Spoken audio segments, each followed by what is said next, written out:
নমস্কার সুপ্রিয় দর্শক শ্রোতা সকলকেই স্বাগত হিন্দু লাইভস ম্যাটার ইউটিউব চ্যানেলে। দর্শক, আমার ফেসবুক ফিডে মাঝে মধ্যে একটা ভিডিও আসে। যাই হোক, আপনারা এইটা শুনে হয়তো অনেকেই বলবেন যে আমার ফেসবুক কি। আসলে আমার ফেসবুকটা প্রাইভেট এবং সেটা শুধুমাত্র আমার পারিবারিক কাজে আমি ব্যবহার করি, সো সেটা দেওয়া যাবে না। এবং আমি দেখি কোনো কিছু পাবলিকলি পোস্ট করি না আর কি ফেসবুকে। তো যাই হোক, সেই ফেসবুক ফিডে মাঝে মধ্যেই একটা পেজের কিছু ভিডিও আসে। সেই পেজটার নাম হলো গ্রাম দেখি বা ভিলেজ ভিস্টা।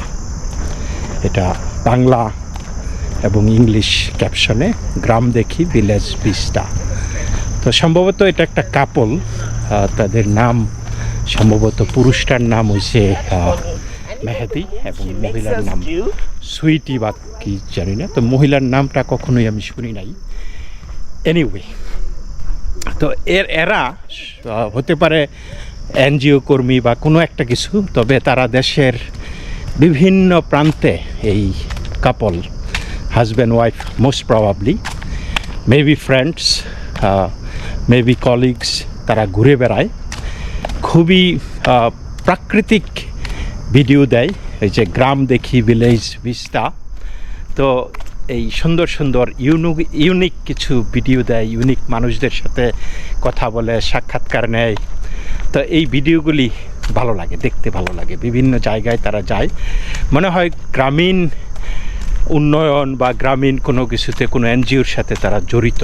তা না হলে এইভাবে এই সারা দেশ তারা ঘুরে বেড়াতো না এবং এত ইন্টারেস্টেড হইতো না এই যেটা নাকি প্রকৃতি, তারপরে মানুষের মানে জনপদ, মানুষের জীবনযাত্রা, এগুলি নিয়ে তাদেরকে দেখলাম খুবই খুবই আগ্রহ। এবং একই সাথে মেহেদি, সেই ব্যক্তিটাকে মনে হইল যে he is kind of sort of expert, বা অন্তত অনেক কিছু জানে আর কি, পড়াশোনা করে সম্ভবত। এবং এই মেয়েটি বা মহিলা, ভদ্র মহিলা, তিনিও কিন্তু কম না। তবে মেহেদিকে বিভিন্ন সময়ই দেখি যে উনি প্রশ্ন করেন যে মেহেদি, একটা কথা বলি, মেহেদি এটা কি, মেহেদি সেটা কি। তো যেহেতু নাম ধরে ডাকে, সো বলা যায় যে তারা সম্ভবত হাজব্যান্ড ওয়াইফ। তো যাই হোক, বা ক্লাসমেট হতে পারে, আই ডোন্ট নো। তো তাদের একটা ভিডিও আমি আপনাদেরকে দেখাচ্ছি, একটু দেখেন ভিডিওটা কি অবস্থা। মেহেদি, তোমাকে একটা ঘটনা বলি। আমরা যখন ড্রোন উড়াচ্ছিলাম না, তখন পাশ থেকে এই বাচ্চাগুলো, ছোট ছোট একটু বাচ্চাই, মানে বলতেছিল যে আমার মতো বেটি নাকি 5 লাখ টাকা হলে কিনতে পাওয়া যায়। আমি শুনছিলাম কিনতে পাওয়া যায় না, আমার কথা কোথা থেকে বলতেছিল। কিনা যায়, কি হ্যাঁ, কি একটু জানি। কেন মনে হইলো ওদের এটা? এই কেমন আছো তোমরা? হ্যাঁ, ভালো আছো?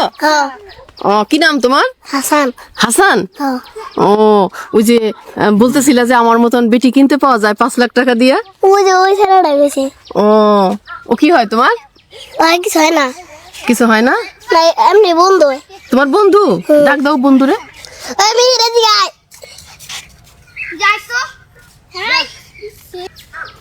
মিহির আসতেছে এখন। হ্যাঁ মিহির, আসো আসো আসো আসো আসো মিহির, আসো আসো। আসো, মজার গল্প করি। তোমার বন্ধু না কেউ? হ্যাঁ। কি নাম ওর নাম কি? তোমার নাম কি? হুসাইন। হুসাইন, মিহির আর হাসান। হাসান। হ্যাঁ, আচ্ছা কি বলছিলাম একটু শুনি তো। কি জানো, ওই যে 5 লাখ টাকা দিয়ে বেটি কিনতে পাওয়া যায় আমার মতন, একটু বলো তো আর একটু। করতে গিয়ে কেনা বলো যায়? বলো, কোথায় কিনতে পাওয়া যায়? সরে গো। হ্যাঁ, না ওই যে ওরা কই তুই। না, তুমি তো জানো, তুমি তাহলে বললা কেন? বলছিলা। আমি না ওই যে রেখে যাইগা। এই শোনো বাবু। আচ্ছা সুহি, হ্যাঁ, মানে আমি খুব হলাম যে হ্যাঁ, বিটি মেয়ে যাই হোক, মানে 5 লাখ টাকাতে কেনা যায় কিংবা কেনা যায়, এই বিষয়টা আমি দর্শকের উদ্দেশ্যে ছেড়ে দিব যে শিশুদের মনে এরকম চিন্তা আসলো কেন যে বিটি সেটাই তো। কিনতে পাওয়া যায়। এগুলো তো ওদের পাঠ্যপুস্তকের বিষয় না। কোথা থেকে আসলো এই যে- এটা? মানে শিশুরা কেন এরকম বিষয় নিয়ে আলাপ করে, আমরা খুব বিস্মিত হলাম। আমি আমাদের দর্শকের উদ্দেশ্যে বলবো যে আপনি আপনার মন্তব্যটা লিখে যান, আসলে কেন মনে হচ্ছে শিশুদের মধ্যে এই হ্যাঁ, বিষয়গুলো মানে কেন? আমাদের সন্তানদের মনের মধ্যে এই ধরনের কথা কেন আসতেছে যে মেয়েদেরকে টাকা হলে কিনতে পাওয়া যায়? ওদের এড়াই যাওয়াটা দেখে মনে হচ্ছে এটা নেগেটিভ কিছু হতে পারে। যাই হোক, হ্যাঁ। আমরা চাই ক্যামেরার সামনে বলা যায় না, এটাও তারা বুঝতে পারছে হয়তো খারাপ কিছু উদ্দেশ্য হ্যাঁ। করি। আচ্ছা, এই কথাটা কোত্থেকে আসতে পারে বলতে পারো তুমি? এই যে বিটি কিনতে পাওয়া যায়, মানে তুমি কি মেয়েদেরকে জানো? কিনতে পাওয়া যায় 5 লাখ হইলে, তুমি জানো? জানো তুমি? হ্যাঁ জানে, এই যে হ্যাঁ জানে। এই তুমি জানো? আচ্ছা, কেউ এখন আর করবে না। যাই হোক, আমাদের দর্শকের উদ্দেশ্যেই বলবো যে আপনারা একটু এর কারণটা যদি কেউ পারেন আমাদেরকে জানাবেন। হ্যাঁ, তো দর্শক, আপনারা একটু ভাইবা দেখেন এইবার এই বাচ্চাগুলির বয়স কত? হার্ডলি 5 ইয়ার্স হবে, বা আরও কম, বা 1-2 বছর বেশি হইতে পারে। তাদের এই মহিলাটা বা এই এই এই ভদ্র মহিলা, ভদ্রলোক, তারা ড্রোন উড়াচ্ছিল এবং ওইখানে তারা নিজেরা বলাবলি করতেছে যে এইরকম মহিলা নাকি 5 লক্ষ টাকায় কিনতে পাওয়া যায়। তো শুধু মহিলার কথা বলেছে, তারা কিন্তু বলে নাই যে এরকম বেড়া মানুষ 2 টাকায় কিনতে পাওয়া যায়, বা 5 লক্ষ টাকায় বা 5 কোটি টাকায় কিনতে পাওয়া যায়। তো মহিলাদেরকে যে কিনতে পাওয়া যায়, এই পোলাপান কিন্তু অন্য কিছু কিভাবে হয়তো একটা স্যান্ডউইচ খাইতে হয় বা কিভাবে হয়তো 10 টাকা গুনতে হয় সেটাও হয়তো জানে না, কিন্তু তারা 5 লক্ষ টাকায় মহিলা কিনার হিসাব তারা কিন্তু ঠিকই রাখে। তো বাংলাদেশের এটা কিন্তু কালচারাল সমস্যা। তারা বলেছে দর্শকদের ওপর ছেড়ে দিচ্ছে, দর্শকরা যদি জানে তারা যাতে কমেন্ট করে।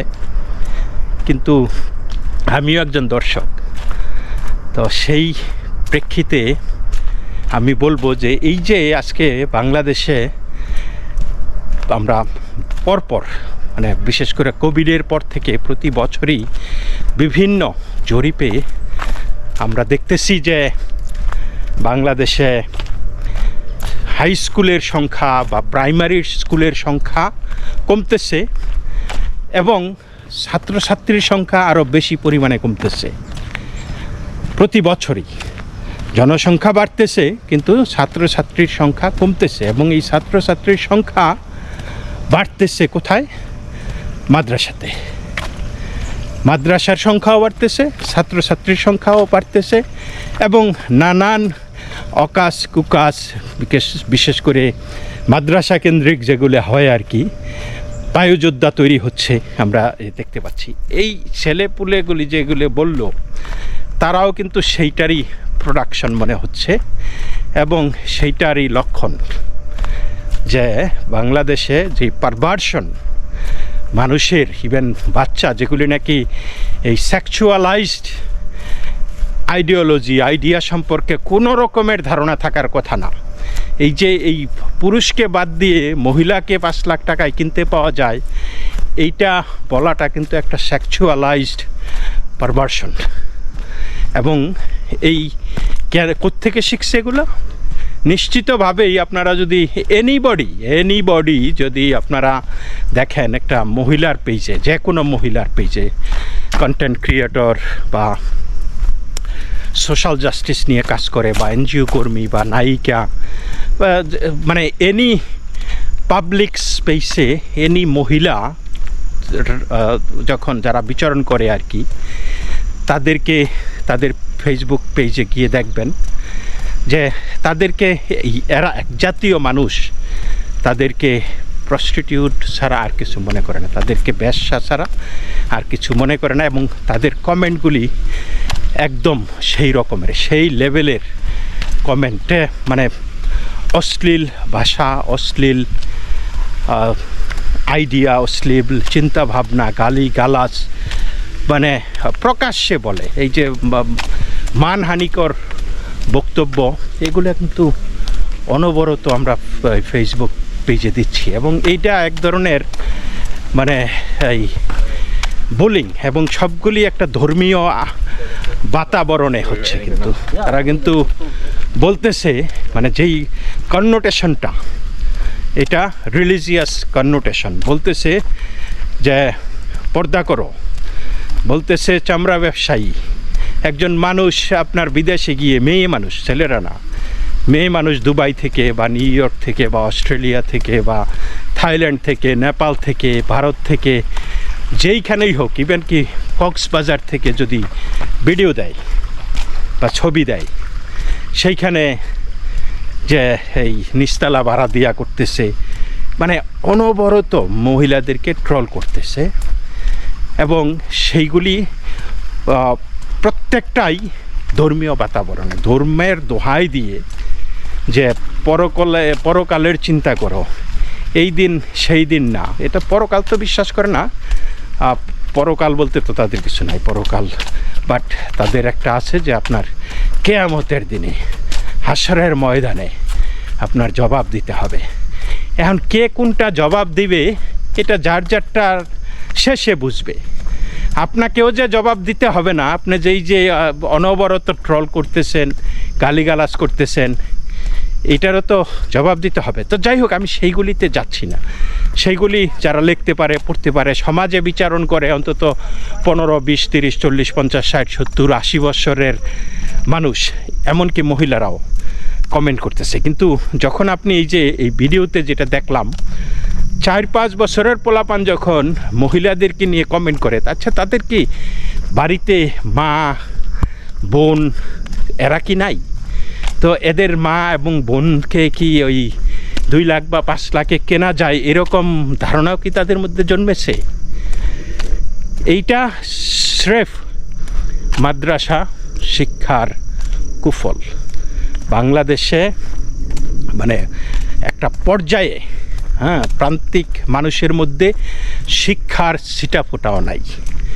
এবং ধর্ম মানুষকে সংস্কারবাদী করার কথা, ধর্ম মানুষকে অজ্ঞানতার অন্ধকার মুছে জ্ঞানের আলোয় নিয়ে আসার কথা, কিন্তু সেটা কি হচ্ছে এখানে? আমরা কি সেটা দেখতে পাচ্ছি? একটা জেনারেশন যদি শুরু থেকে এই যে একটা নারী বিদ্বেষী, নারীরকে অবজ্ঞা করা, এইটা নিয়ে যদি বড় হয়, কেন এই নারীকে নিয়ে এই ইয়েদের মধ্যে, এই বাচ্চাদের মধ্যে কেন সেই ধারণাটা জন্মায় নাই যে আমরা নারীদেরকে সর্বোচ্চ সম্মান দেই? এই সর্বোচ্চ সম্মান দেই আপনারা তো বলেন সব সময়, আপনারা শান্তির কথা বলেন, তো শান্তি তো সুদূর পরাহত, কিন্তু এই যে নারীকে যে আমরা সর্বোচ্চ সম্মান দেই, তাহলে এই নারীকে সেই তাদের মানে মধ্যে সেই জিনিসটা কেন আসলো না? ও দেখ এই তো বেহেশতের হুরপরির মতো এত সুন্দর মহিলাটা ভালো নিশ্চিত, যে হুরপরির মতো দেখতে, এই সেই, বা তাদের সম্মান দেই, এইরকম কথা না বলে এই বাচ্চাগুলি কেন বলতে গেল যে এইরকম মহিলা, তার মানে ওকে না, শুধু মহিলা যারা আছে এইরকম আর কি বেগানা হইতে পারে, যে হিজাব বুরকা পরা ছাড়া মানে এইভাবে ফ্রিলি ঘোরাফেরা, প্রকৃতিপ্রেমী যারা জীবনকে এনজয় করতেছে, তো সেই মহিলাদেরকে 5 লাখ টাকায় কিনতে পাওয়া যায়, এই ধারণাটা তার মধ্যে এসেছে। তো এই ধারণাটা যে কোন পর্যায়ে নিয়ে যাবে, আপনি যখন আস্তে আস্তে এই বাচ্চা থেকে যদি আপনি ওই পর্যন্ত যেতে পারেন, যদিও বাংলাদেশের প্রেক্ষাপটে এখন সেই পর্যায়ে আপনি অনায়াসেই চলে যাবেন, আপনি যত আকাশ কোকাশ করবেন আপনার আল্লাহর নাম দিয়ে আপনি পার পেয়ে যাবেন। হয়তো বিদেশে হইলে এগুলি আপনি অনেক আগেই সংশোধন আগারে, জেলে বা অনেক কাজে লিপ্ত থেকে আপনার জীবনটা বরবাদ হয়ে যেত, কিন্তু বাংলাদেশে সেই সম্ভাবনা নাই, কারণ বাংলাদেশে চাষাবাদ ফলন ভালোই হচ্ছে এবং তারাই দেশের দণ্ডমুণ্ডের কর্তা সেজেছে। সুতরাং তারা এক সময় এই যে হুজুর, কারি, মাওলানা এই সেই হবে। এবং এখন যে ভিডিওটা দেখতেছি সেই ওইভাবেই আবার তাদের এই টুইস্টেড মেন্টালিটি এগুলিকে প্রপাগেট করবে সমাজে। দেখেন, আমি এই মুহূর্তে যে ভিডিওটা দেখাবো সেটা হলো এক ভদ্র মহিলা রাস্তা দিয়ে হেঁটে যাচ্ছে, যেমন এই যে আমরা এখানে অনেক মানুষ হেঁটে যাচ্ছে আশেপাশ দিয়া। তো সেই রাস্তা দিয়ে হেঁটে যাওয়ার সময় এক হুজুর পাশ দিয়া তার হাতের কাছে আর কি, হাতের মুঠোতে একটা কন্ডম এনে দেখাইতেছে মানে জিনিসটা কি আর কি। তো এইটা সে কিন্তু আর কিছু বলে নাই, শুধু দেখাইছে। কন্ডমটা হাতে করে নিয়ে আসা চিপাইয়া তারপরে একটু হাতের মুঠো খুলে দিছে আর কি, দেয়া তো মহিলাকে দেখাচ্ছে। তো এইটা কী উদ্দেশ্যে দেখাচ্ছে সেইটাও 5 লাখ টাকার প্রশ্ন। কারণ মহিলাদেরকে এরকম মহিলা 5 লাখ টাকায় কিনতে পাওয়া যায়, বাচ্চারা বইলা গেছে। তো সেটা কি কারণে বলছে এই উত্তর আমারও জানা নাই, যাদেরকে উদ্দেশ্য করে বলছে তাদেরও জানা নাই, আপনাদের কাছে বলছে। তো এই ভিডিওর ব্যক্তি সেও কি উদ্দেশ্যে ওই মহিলাকে কন্ডম দেখাইছে সেটাও কিন্তু আমি জানি না। তো বা ওই মহিলাও জানে না যে কেন কন্ডম দেখাইছে। কিন্তু মহিলা বাপের বেটা বলা চলে, বাপের বেটি এই ক্ষেত্রে। তো কলারে দৌড়া বইছে, কলারে দৌড়া দেখেন কি করতেছে। কুত্তার বাচ্চা তরকারির জন্য হুজুর বংশের নাম খারাপ হয়, বুঝছিস? এই কুত্তার বাচ্চা, তুই সকালবেলা আমাকে কি দেখাইছিস? কি দেখাইছিস? হাত বের কর, আরেকবার হাত বের কর, আরেকবার হাত বের কর, আরেকবার হাত বের কর, আরেকবার হাত বের কর। এটা কি বল, বল এটা কি, বল এটা কি, তুই মুখ দেখো, বল এটা কি? হ্যাঁ বল। হ্যাঁ তো তুই আমাকে দেখাইছিস কেন? হ্যাঁ তুই আমাকে দেখাইছিস, আমি না দেখালে তুই ধরতে পারতি? হ্যাঁ তুই চলে যেতে পারতি, আমি যদি না দেখতে পারতাম তোকে ধরতাম। তোকে ধরছি কিসের জন্য? তোকে ধরছি কিসের জন্য? তুই কেন দেখাইছিস সেটা? তুই একটা মেয়ে মানুষকে কেন দেখাইলি? হ্যাঁ এই তোর কিসের মাপ? এই কুত্তার বাচ্চা, তোর কিসের মাপ? তোর কিসের মাপ? হ্যাঁ হ্যাঁ তোর বাড়ি কই? তোর বাড়ি কই?